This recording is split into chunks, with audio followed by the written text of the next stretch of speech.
but now I'm here, and welcome everyone to Crypto Miners Twitter space. My name is Mary, and I'm the host for today. So today we have a project called Injective with us, and I see already Eric Chen, the CEO and co-founder, is here. Very welcome to you, Eric. Pleasure to have you here. How are you?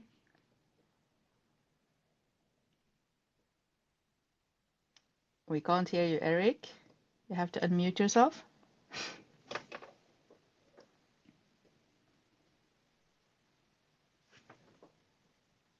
Eric, can you hear me? Well, before Eric comes and say something, I can remind everyone that anything we talk about in here is for educational purpose only and should not be taken as any financial advice, and you must do your own research. This is just a little part of your research. So with that said, Eric, can you hear me?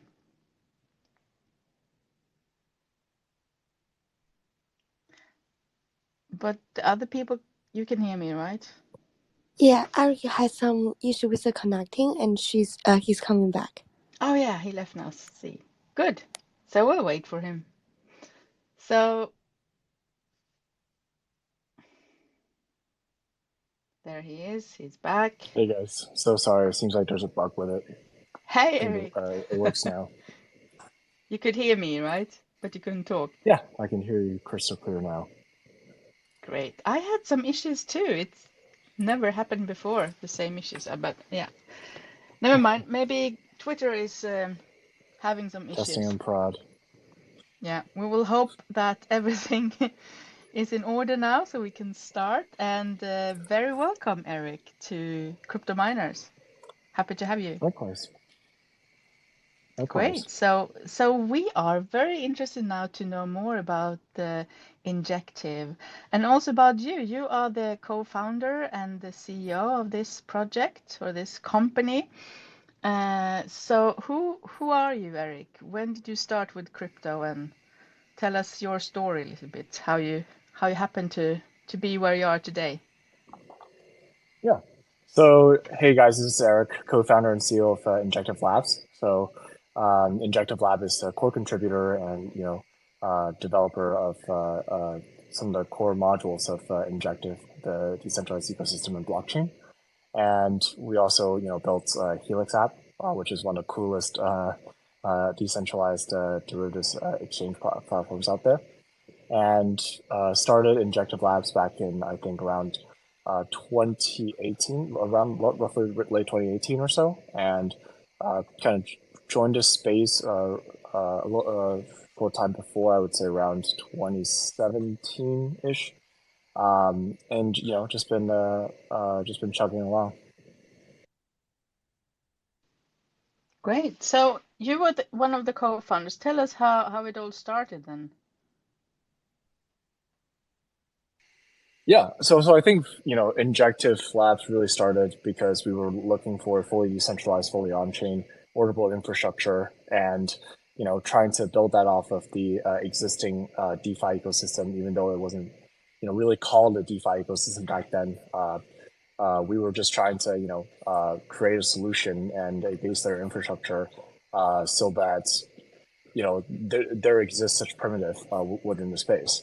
And very quickly we realized that there weren't a lot of existing monolithic layer ones or layer two solutions that can truly achieve a fully on-chain order book in a kind of economically sound way. So one of the first thing that we did was coming up with a potential cryptographic solution that can resolve some of the kind of blockers and issues that are blocking a fair and decentralized on-chain order book, and that mainly has to do with MBD and front running. I think the early paper around it was mainly around how to resolve the prevent front running and resolve the MBD and transaction ordering issues to establish fair matching. And very, very soon we stumbled upon the Cosmos ecosystem, the Tendermint stack, etc., and we realized that it was the perfect infrastructure to build this infrastructure around. And that's kind of how, the eventual form of what Injective is now started. So you started like 2018 or 17, you said, I think, but you got your own coin right now, just not too long ago, right? A year back or something. Yeah, I wouldn't call it our own. I don't think the Injective Labs team is a significant, stakeholder compared to the total, allocation things. As a matter of fact, I think, there are quite a few like investors that exceeds a lot of the early team members and founders. So I at mean this your own point, it's a blockchain, fairly like the blockchain was built for like 21, right? yeah. I think the mainnet launched around uh, roughly a year ago, a little bit more than a year ago in late 2020. So it Okay. was a pretty long development to make this happen. Yeah. And so how does it work now? I mean, what makes you stand out among your competitors, and what's originally with Injective compared to other blockchains? Yeah. So at this point, Injective truly evolved into a blockchain that's purpose built for finance. It's an open, interoperable kind of layer one blockchain uh, that's powering the next generation of DeFi application. And some of those examples might include decentralized spot and derivatives exchanges, prediction markets, lending protocols, and much, much more. It has these core financial infrastructure primitives that kind of applications can leverage that are not found anywhere else. This includes, a fully decentralized MEV resistant order book infrastructure, and all forms of financial markets such as spot, perpetual futures, and options are fully on chain. And the decentralized cross-chain bridging infrastructure is also, highly interoperable and compatible with Ethereum, IBC-enabled blockchain, and non-EVM chains such as Solana, with multiple bridge integrations as well. And the most recent one, the most exciting one, obviously, is a wormhole integration, which the user will see kind of like the fruition of it very, very soon. And it also has, a next generation interoperable smart contract platform based on Cosmos with a very, very unique self-executing smart contract feature built in. And is also, obviously custom built with Cosmos SDK and utilizes Tendermint proof of stake, which has the insanely fast finality and also lightning fast performance with 25,000 plus, trades per second. So as much as I understand, it's also the first sector-specific blockchain specialized for financial applications, right? Correct. The And first blockchain built for finance. yeah, finally. No, but your main audience, or your main, not audience, but your main targeted people or users are developers, right? Or maybe companies who can use your blockchain for their own. Yeah, maybe you can elaborate on that. My English is not perfect Correct. for these kind of So terms. yeah, Injective as an ecosystem, and the main target is for DeFi developers. It's for DeFi applications. For a DeFi application, generally Ethereum did a wonderful job in terms of building out the ecosystem and being the first place to and the premier destination for launching their DeFi apps. But Injective, as a blockchain that's specifically tailored for the needs and wants of DeFi developer, can offer features that are practically impossible on any type of generalized environment. And this just kind of expands their imagination and removes a lot of limitation that they have to keep in place when they're building on top of ecosystems like Solana and Ethereum. And these built-in solutions and modules, which includes like a frequent batch auction, fair matching, on-chain order book infrastructure to prevent MVV and front running, and using on-chain order book as a core primitive, and having a built-in derivative primitive, Oracle primitive, and also binary options, etc. All kind of will serve this kind of like a critical infrastructure layer that is simply superior in terms of economic viability, scalability for any type of DeFi developer compared to any other like monolithic environments. All right. So what are the major milestones then that you or Injective has achieved so far? And what are you working on that can be disclosed to our audience? Something from the future or for the future? Yeah, honestly, quite a lot. So for just the short past year, a little bit over a year, there's been 144 million on-chain transactions, 800,000 plus INJ burned, $7.8 billion in cumulative trading volume. I think pretty interesting fact is that over 50% of the total supply is also staked to secure the proof of stake network. Recently, there's been some exciting integrations like the first ever fiat on-ramp. Obviously, the signals, general mainstream adoption with many more fiat ramps rails to come. And currently, it's one of the fastest blockchain with the fastest finality of 1 second average block time and the cheapest average fee per transaction of hundredth of 2 cents. Many blockchains come here and say they are so much faster, they are the fastest. How can you really know which blockchain is the fastest, I wonder? Who do you compare yourself with then? I don't think that's necessarily a very, very important measure to call yourself absolutely the fastest at all times. I think, generally there's a lot of ecosystem out there that, tries to achieve kind of fast finality, which I think is a much more important measure than, fast block time. Because finality means that, kind of the immutability of the transaction is achieved. And then basically, I would say that beyond, speed, you should also look for, is it compromising on smart contract capabilities? Is it compromising on, transaction models? And on top of that, like what is the stability like? Is the block time, uptime all, 100% stable, etc. I think, generally speaking, for Injective's case, for example, it can also achieve much faster block time as well, but in favor of general developer experience and stability and the general feature set for any of the surrounding infrastructure like indexing services, etc. It's actually a very conscious choice for it to strike a balance where the finality or the block time is fast enough to serve a lot of the purposes while ensuring that stability, above all else, is maintained. All right, and when I read about this project, it's like many others. I also try to I have interviewed so far. It's kind of technical, and it's built mainly for developers and engineers, or people who are technical.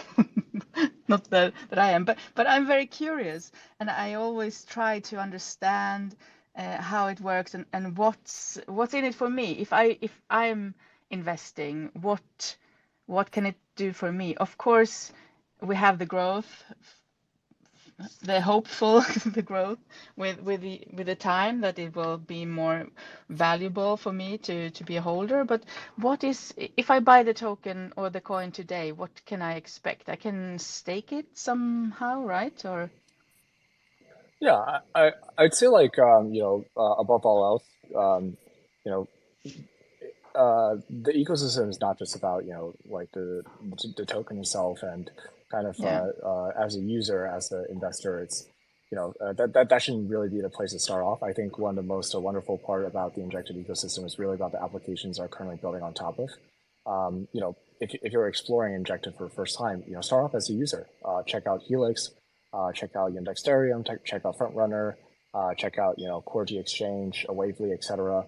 And just check out the user experience and kind of see what those applications can offer. Like if you go on Helix, and obviously I'm a little bit biased here, the overall look and feel and the experience and the liquidity and the overall onboarding flow is almost identical to a lot of the derivative platforms that you see on centralized venues, except one of the most interesting parts is that it's fully decentralized. Everything you do is on chain. All the user positions, all the user balances and orders, etc., are all accessible and can be analyzed and recorded on a blockchain. And this means that there's just insane amount of alpha by analyzing these players, by measuring the dynamics and creating a truly fair and transparent derivatives platform, and also the general exchange ecosystem.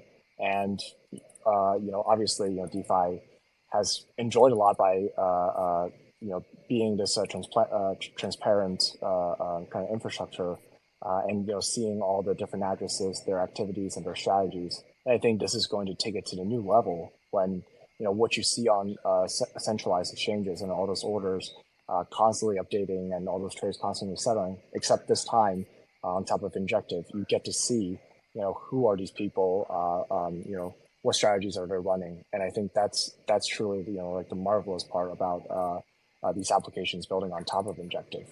And I think honestly that's the best place to start. Yeah, that's what I mean. I mean, the developers are then building things that can benefit me as a normal user, although I don't have a company or my own token or something, and that's interesting to see, obviously. And can you tell us more about those, a little bit more in depth about those features that I can use, because Injective build themselves too. You build also for the end user, right? Yeah, I think checking out Helix, it's kind of this marquee dApp that focuses on decentralized spot and derivatives, specifically perpetual exchange. You can check out a lot of derivatives markets, such as BTC, ETH, BNB, Perp, etc., and also numerous spot markets, many more to come. And then on top of that, there's a lot of other really exciting work like Frontrunner, which is a sports betting app. Currently, it has the look and feel and the user experience of any type of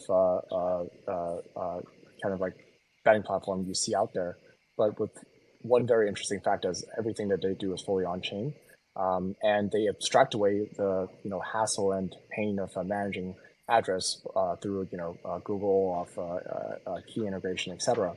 And I think the really exciting part about Frontrunner is that it's probably one of the first transparent and fair sports betting platform, and it has a very strong liquidity aggregation feature that allows for just general fair prices when it comes to betting. And a lot of really exciting apps out there like Dexterium, which is the first to launch Guild. Guild is basically this trustless and safe way of social trading, which allows for other people to trade on your behalf, and you can copy other people's strategy. INJ Dojo, which has a lot of really fun, engaging activity to really make the overall investing experience fun and interesting. QWERTY is generally innovating on kind of optimizing the user experience and trying to kind of minimize the gap between using a centralized platform for trading and a decentralized platform, and kind of really blurring the line by doing a really great job on having a few like wallet management features. And I think Wavely is launching like a mobile front end, and a few other really exciting applications to kind of bring on more users on the mobile end as well. And yeah, I think that's kind of like a short start. There's Nice. obviously a lot more. Yeah, it's a vast project. Yeah, lots to cover, but we will have, this is like an introduction, guys, and then if you want more, maybe we can have Eric come back for a second round, more deeper. So also, I think if I understand correctly, there is like a range of pre-built plug and play modules for developers, so that you have already developed that they can use for their own what is it called, for their own projects or for their own oh, I'm losing some words here. But can you tell us more about that? How can, if I'm a developer, it's pretty easy to come on Injective and start using your different modules to put together something that I like a swap module or order book or something like that. I just add my own graphics. Exactly. Yeah, there's a lot of ways. I think the easiest start is obviously utilizing those modules, utilizing those core primitives, and build a very quick and simple front end to get started to ecosystem. And I think one of the great incentive as a developer is that you get 40% of fee generated by users on a dApp, and the rest of 60% actually goes into a auction and burn procedure, which is how the ecosystem managed to burn 800,000 INJ to date. And Yeah, this that's basically interesting. empowers developers to be economically incentivized over time, hyperscale, and truly innovate on top of the stack. And I think if you're like a more experienced developer, or you're getting more and more used to ecosystem, you can start tinkering around with the Cosmos layer, which is a smart contract environment. And White Whale, for example, Apollo DAO, for example, deploy smart contracts. For White Whale's case, they deployed a flash loan vault, which enables a lot of really cool interoperability layers. And they also have like a arbitrage AMM pool, which allows for kind of users to deploy strategies arbitraging between White Whale liquidity and also the order book layer. So a lot of things for developers to get started. I think the way to think about it is that if you're a smart contract developer, you can do everything that you can in environments like Ethereum and more, and by leveraging the core primitives and truly to be able to leverage and user imagination in terms of building the DeFi application with a lot of limitations removed.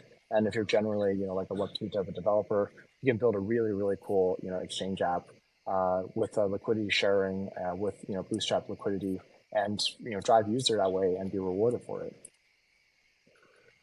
Yeah, tell me more about these auctions and how they works, but because 60% of the exchange's fees goes into a pot each week, right? And then as a user, you can bid for that pot, and that could be anything. That could be, it's not only in Injective tokens, it can be other Bitcoin, Ethereum, or something else as well. And then you bid on it, and the highest bidder wins the pot, and that could be like lots more than you pay for it, right?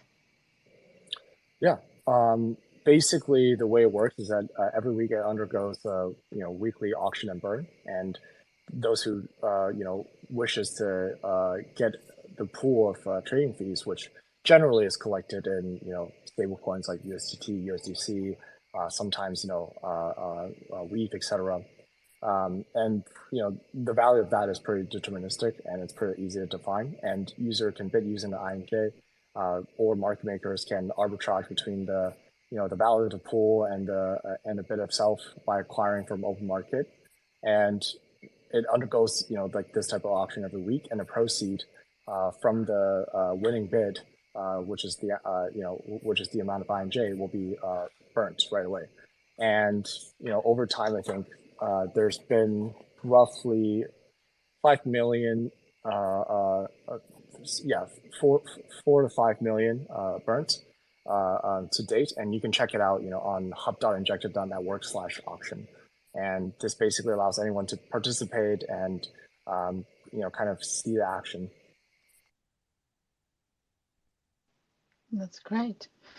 So if I win the bid and I pay, like, let's say I pay $1,000 in Injective tokens for maybe $2,000 of Bitcoin, or well, maybe less, but let's say I win that bid, and then my payment goes back and gets burned, which then also helps the price maybe rise, hopefully.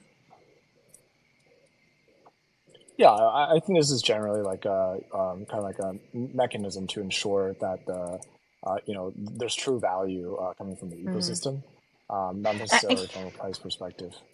And as a builder, if I want to build my own exchange on your eco structure, can I use the same feature? Can I have this on my own exchange then too? Is that one of the modules I can use? Yeah, so basically, if you interact with the exchange module, the 60% of the fee is automatically contributed to the auction burn pool. So this is shared across, all applications. Okay, that's cool. And the 40% then goes then to development and to salaries and things for the people who works in the team, right? Or It goes to the whoever came up with the application. Basically, the user, if they use that particular application, the 40% of the fee goes to the application. So it's a very, very fair mechanism for value accrual for the developer itself. nice. So what other use case are there for the token, for the Injective coin or token? I never know if I should say coin or token, but I guess coin is the correct way here if you have your own blockchain. I think obviously, similar to any type of blockchain or layer one, etc., it's a native utility token of Injective. It's used for, right off the bat, proof of stake security by staking and participating in the consensus, by delegating. You're earning, I think presently, let's see, 15% APR. And on top of that, you get to participate in the governance decision. I think so far there's been, let's see, 174 total proposals. It's a very, very engaging experience for you to, vote on different types of network governance. All types of protocol changes and upgrades, etc. All has to go through governance, and sometimes market listing and fee structure, etc. Everyone who participates in the staking has a say in the future of the ecosystem. No matter how much you stake, there's no minimum or. Yeah, your voting weight is pro rata to how much you stake. Yeah. Okay. And yeah, I think that kind of generally covers it. And obviously, the token itself is also used for gas.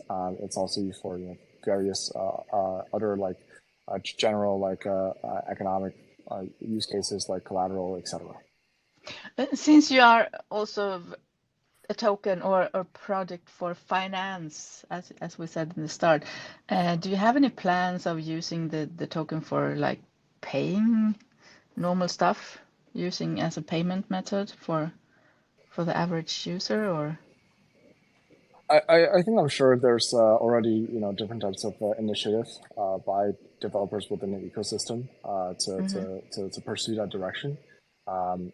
Nothing stops someone to come up with a application that enables payment using Injective. As a matter of fact, I'm pretty sure there are upcoming fiat on-ramp solutions and integrations that specifically focuses on payments using a crypto, which includes INJ, of course. So certainly, one of the direction that can go, but I think, it's not like a direction that us at the Injective Labs team is, going to push or force upon users on. I think this is one of those things that like naturally kind of progresses as a, layer one ecosystem. And how many coins are there? Is it a fixed amount? Yeah. Basically, the total supply should be, it should be easily tracked on top of most of the explorers out there because it fluctuates based on, the staking reward. It has a target inflation, I believe, of around 4 to 5% per year. And, obviously governance can change that over time. And yeah, I think the initial, total supply is around 100 million tokens. And right now it's roughly fluctuating in that with the burn and also with the staking. All right. So let's talk a little bit about security, because that's a big thing right now with all the stuff happening around us with hacking here and there, left and right, and exchanges going down. What is your take on that, and how do you protect yourself? Or I think it comes in really two ways. Number one is that there's just an immense amount of auditing, ongoing audits, et cetera, to ensure that the security is top notch at all times for the core modules. And on top of that, I think it really has to do with the base layer design and risk isolation and proper kind of risk framework for contract level security risk, financial risk management, et cetera. And I think, generally, so far, knock on wood, there has been, like a major incident from a financial perspective, or from a contract level perspective, or from a security, software security perspective, issue around the Injective ecosystem and their applications. And on top of that, I think the general consensus from the community is that they will heavily favor, the security and the kind of safety of the applications they're building on top of, or running on top of Injective, where in the case of a significant hack, or in the case of any type of compromised protocol, etc. Those validators and the general governance delegators, etc., are more than willing to kind of align with the user base, specifically around DeFi, to ensure that all the users within this ecosystem are safe and sound. that sounds good. Great. And there's something called like a dynamic smart contract. Can we go into that a little bit? Did you mention that maybe earlier? And I missed it, but it's not necessarily dynamic, but it's a smart contract environment with generally out of box a lot of safety features and various improvement upon the existing Ethereum virtual machine and other types of virtual machine environments. But I think there's also one really cool feature, which is users can or developers can actually have this really valuable feature that they can access, which is self-executing smart contracts. Basically, yeah, that's what I was after. Yeah, exactly. Yeah, this is a set of smart contract that once approved by governance, can be triggered, or it can be automatically updated at the beginning of every single block. And this was always like a consistent issue within the general Ethereum DeFi ecosystem, is that either it requires a crank, where someone or some address or some user will have to fire off a transaction to trigger the update of the smart contract, similar to how a lot of DeFi apps on Solana, or some of the other applications on top of Ethereum requires, or they just have to completely design around the fact that these smart contracts are going to remain static unless triggered. And with this self-executing feature, I think it's going to really remove a lot of barriers and limitations when it comes to designing the next great DeFi application. And exchanges, because also you can tell that, and this is decentralized, because decentralized exchanges has this already, right? Where you can set a price that you want to buy at, and then let the contract do it for you when the price reaches the sum that you want to buy for, right? Sorry, I didn't catch that. I mean, if I want to buy Bitcoin when it reaches like 10,000, let's say, I put that in, and then when it goes there, hopefully someday, then it buys without me approving it, because I already pre-approved that price. Oh, you can do that in the form of a limit order. Basically, you can just place a limit order of buy for a certain amount at the price of 10,000, And once the price moved there, like the order will just be automatically taken, just like any type of order book exchange. And there's another really cool feature on top of Helix and some of our other like exchange applications within the ecosystem is that you can also have conditional orders. And conditional orders, for those who are familiar with like centralized exchanges, are stop limit, stop tick, and all those orders are not placed until like a certain condition is triggered. And from like a kind of a chain level or from like a primitive level, this is really, really interesting because it can be triggered by anything. So really, there can be smart developers or smart users that have a very, very creative way around setting up triggers and setting up order dynamics. It could be iceberg orders. It could be hey, if Ethereum price move to a certain degree, then I place an order within the Bitcoin pair and stuff like that. And I think that's going to make the overall user experience much better as well. Mm-hmm. Interesting, yeah. All right. Is there something, if you were me, what would you ask yourself then? Is there a question that you would like to answer, Eric?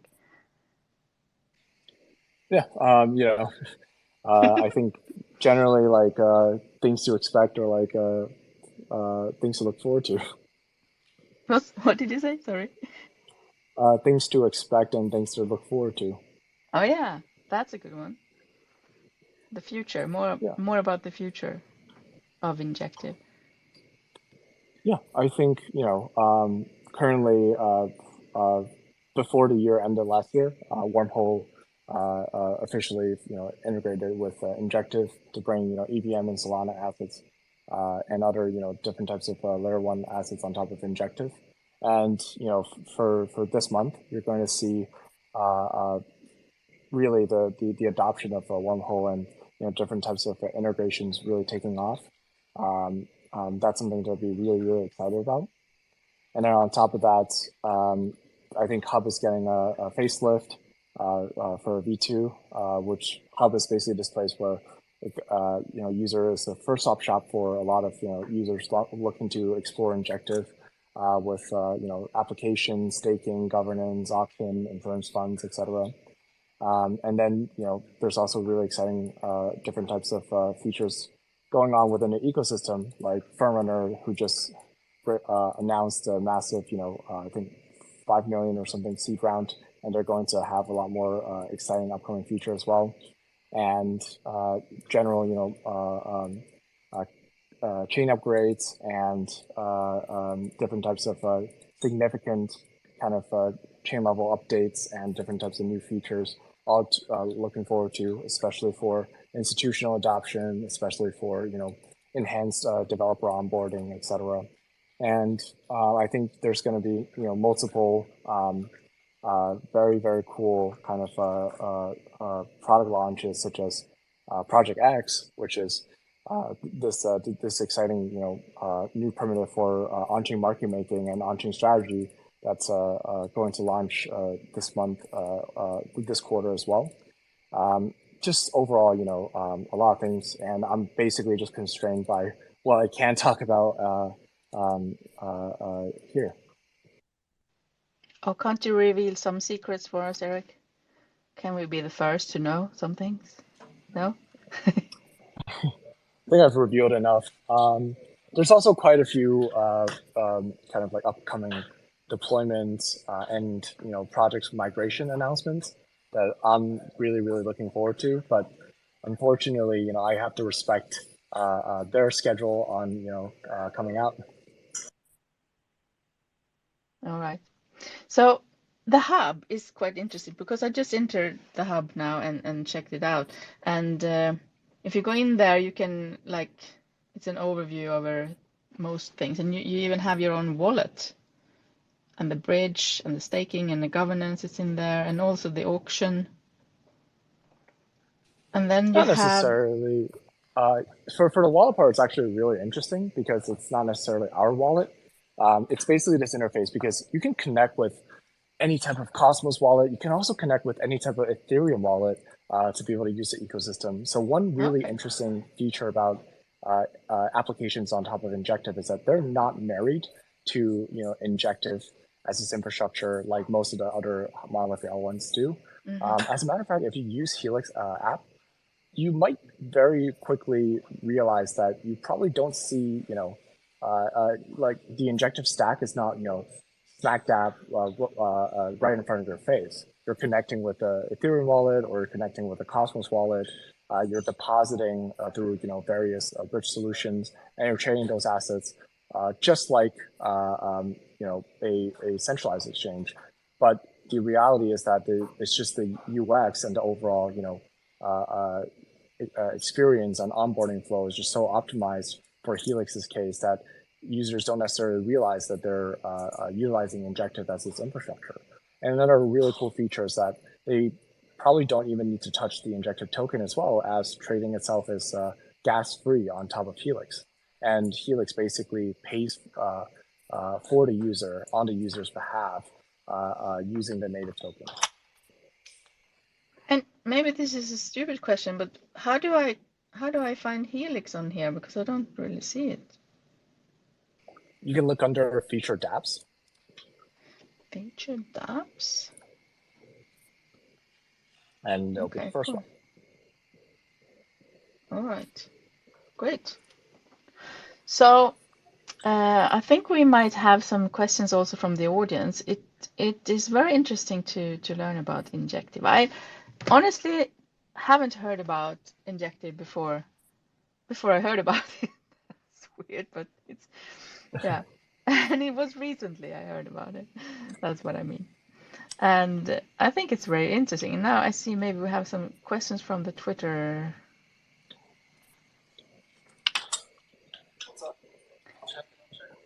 How will Copperhead HQ support of Injective staking by integrating the Injective mainnet benefit this project and its users? From Norm Life. Interesting. So Copper is kind of a custodian, which works with a lot of major institutions, and generally any type of large players in the space require a custodian to store their assets, to manage their assets, to interact with blockchains. And Copper is one of those significant players and significant custodians that are integrated with the Injective mainnet and allow these institutions to stake and perform transactions on top of the network. And I think beyond Copper, there's also finance, custody, etc., that have also integrated. Very nice.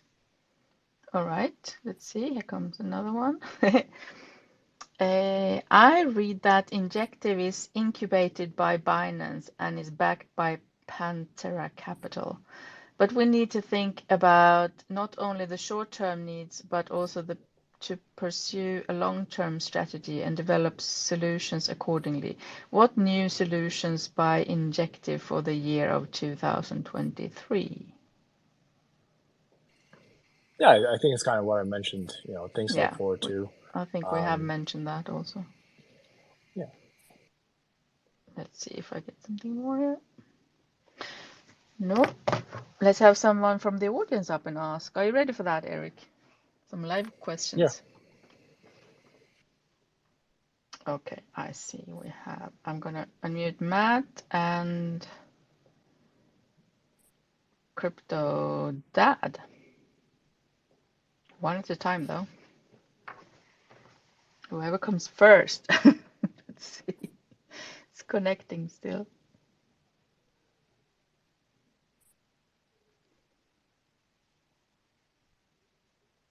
Doesn't work for you guys?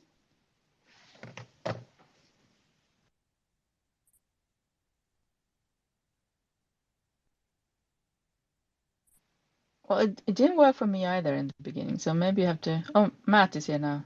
There you go. Do you have a question, Matt? Hello? Oh, yeah, sorry, I was in a bad signal spot.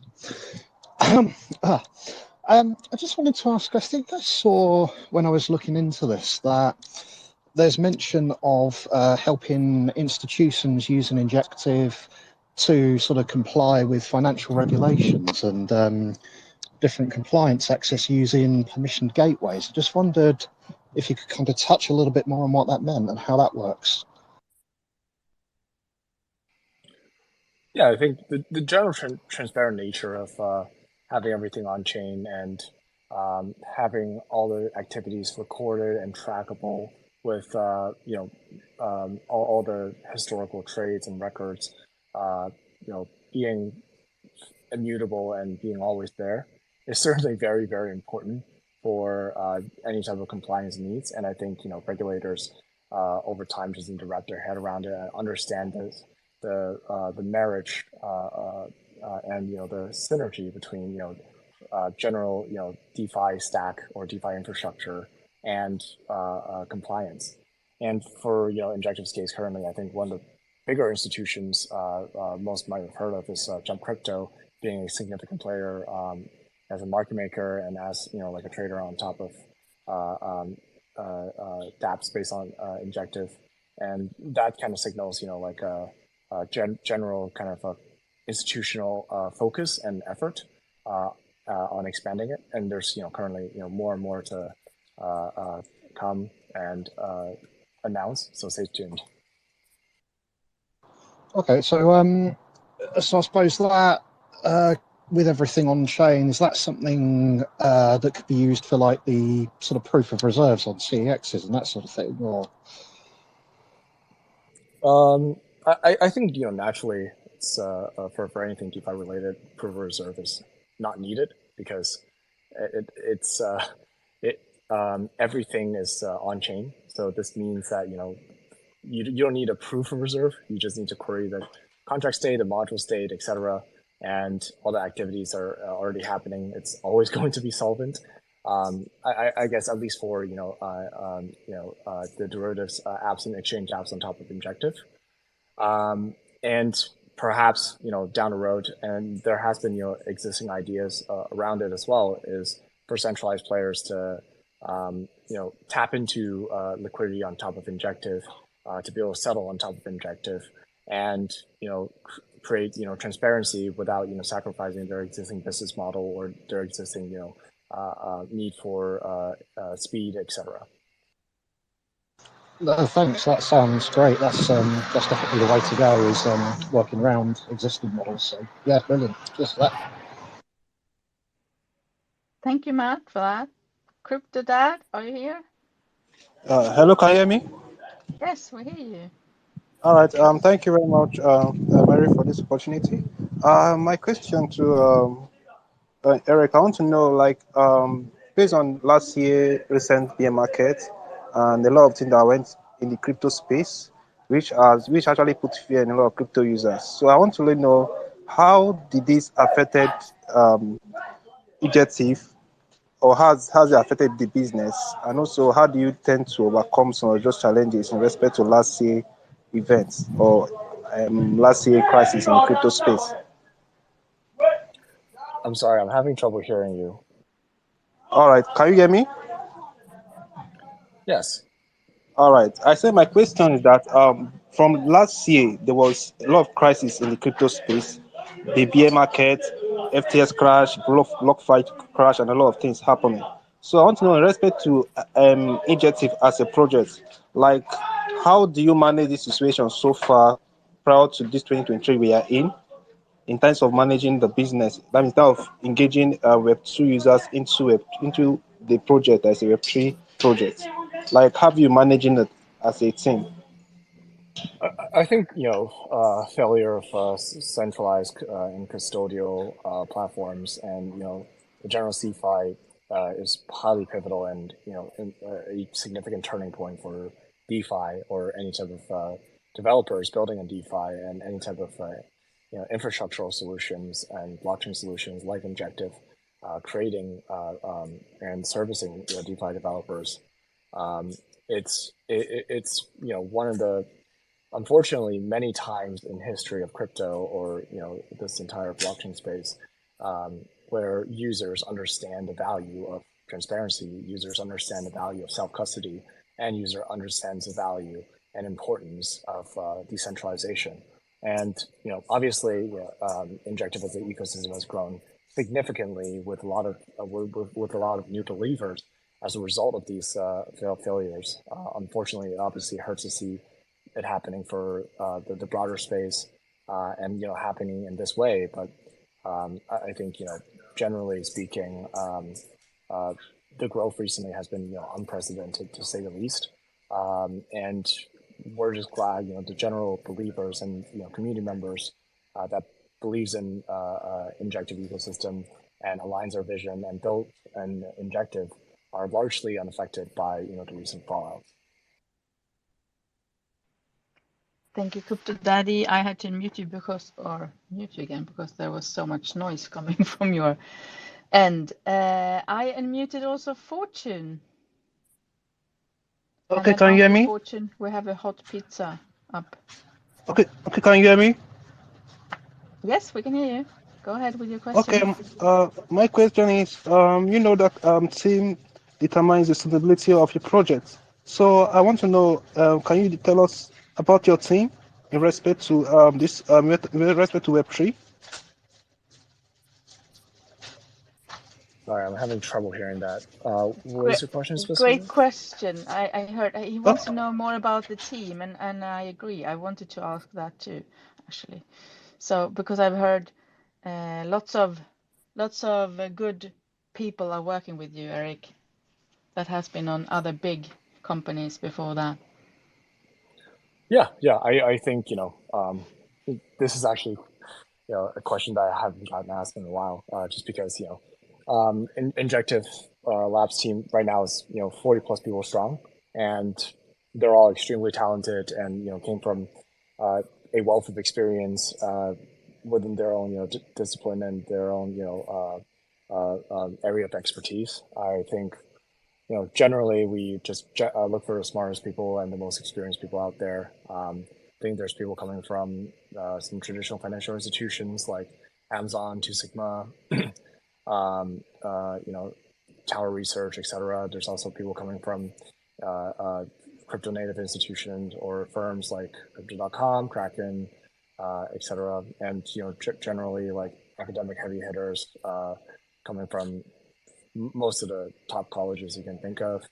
Yeah, we're like really glad to be working with all these people. I think the team has been together, and growing since 2018. So it's really brothers in arms at this point. Great. I think it's really important with a good team, and also it makes us users understand more how serious the project is when we hear about real people who works with it. So thank you for that. And thank you, Fortune. Hot pizza. Do you have pineapple on your pizza? Hot pizza. Can you hear me? Yes, we can hear you. My question is, what are your marketing plans in order to let more people know about Injective? Yes, Eric, what's your marketing plans ahead? Yeah. How Yeah, do you I think plan to generally do the mass adoption happen with Injective? there's certainly a lot going on, more than I can name. Starting from ecosystem projects like Frontrunner and stuff like that, they've been doing a phenomenal job in terms of marketing and bringing on users. Helix has also been growing, phenomenally, in different types of campaign initiatives.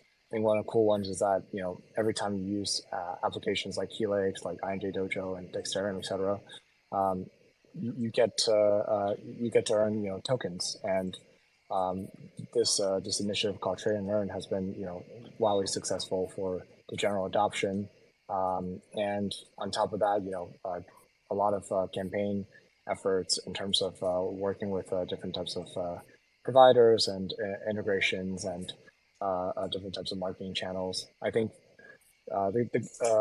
for Injective Lab side, certainly it does try to like get the word out there for Helix and really promote the adoption for it, but the marketing effort and everything is really a team effort for everyone participating in the ecosystem. And one fun fact is that a lot of the projects building on top of Injective has a bigger marketing budget than Injective Labs itself, so quite interesting to see. Great, thank you. Thank you for your questions, guys. I want to ask you, Eric, how much time do you have? Do you have somewhere to be? Because we have an hour up now. Time moves so fast when you have fun and learn about crypto. Are you up for one more question, Eric? Yeah, sure. All right, let's see who we have here. Maybe we should take someone we never had before.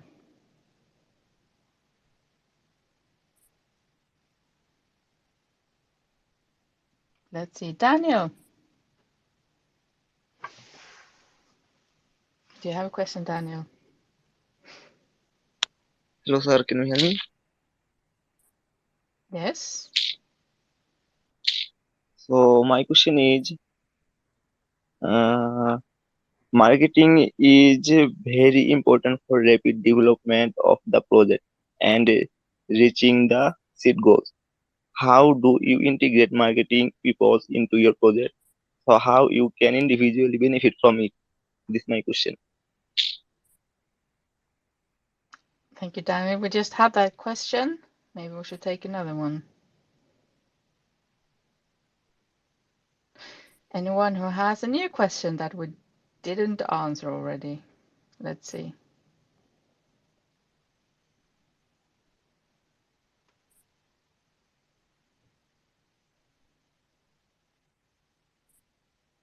Tayeo. Tayeo official. Can you speak? Well, it's connecting.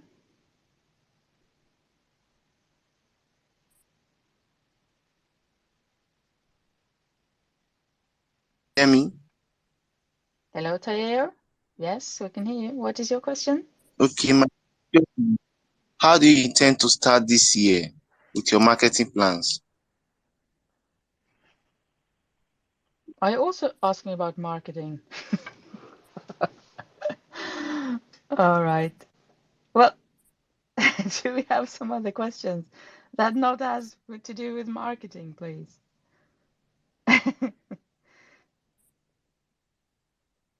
All right, Mario, you're laughing. I hope you have a better question then, or we will laugh at you.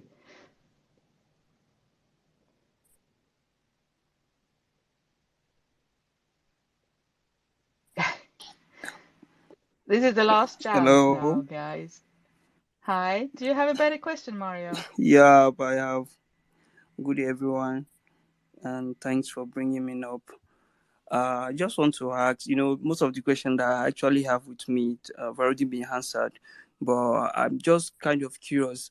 I want to know, like, Eric, what strategies do you think it has worked for you so far in gaining mass adoptions in the previous year? And how do you intend to convince the communities to, like, subscribe to your project? It really depends. There's multiple successful strategies, really depending on like the market environment and what really resonates with the general user base. I think what's sustainable and what's going to work time to time, like time and time again, is broad integration and expansion of flow. Basically integrating with various platforms, various bridges, connecting various ecosystems, and bringing over different types of users, players for general adoption within the crypto space, and introducing flow. I think that will work time and time again. And then on top of that, I would say working with developers, having them build wonderful and amazing applications so that they can convince the user for any type of non-crypto users to join. I think Frontrunner did a really great job of that, because betting application is a space that that needed disruption for a very, very long time, and they've been doing an amazing job at kind of ensuring that there's a decentralized there and superior solution out there compared to the traditional counterparts. Thank you. It turned out to be a little bit about marketing, that question too, I think. So I guess you really wanted to know more about marketing. And thank you, Eric, for answering that. And I wanted to ask you also a little bit where you see yourself in like 3 to 5 years. What's your long-term vision for this project? Yeah, I think it's going to be the same. Injective as an ecosystem wants to be the best possible destination for finance and any type of financial needs. It wants to extend beyond just being crypto native, rather to tackle TradFi industry derivatives, commodities, and become this powerful disruption to anything that has to do with finance. Very good. Very, very good. It was nice having you here, Eric, and get to know more about Injective. And thank you everyone for coming and listening. And I hope maybe you can come back, Eric, later on again, maybe in half a year or something, and tell us more about the project and how it progresses. I wish you the best of luck. And also, yeah, I wanted to ask you if you like pineapple pizza or not. Almost forgot. More of a The most traditional important wood fire question. pizza type of guy. So You don't like pizza at all? no, more favoring of traditional wood fire pizza than New York style or Chicago style pizza. So Okay. probably not going to be a big fan of pineapple pizzas, but I could be convinced otherwise. You haven't tried it, you mean, so you don't really know if you like it or not. Yeah. Okay. So yeah, next time you come back, I want to know. You have to try it once, all right? Let's see. Well, thank you so much, Eric, for coming. I would like to give you the floor for a close-up, a closure, closure, a closing statement, I mean, guys. So tell us some final words from you, Eric. Thank you. Yeah, I think, if you want to learn more, definitely follow Injective on Twitter, and also check out injective.com. Definitely the first place to start learning more about it. And yeah, stay tuned. All right. So thank you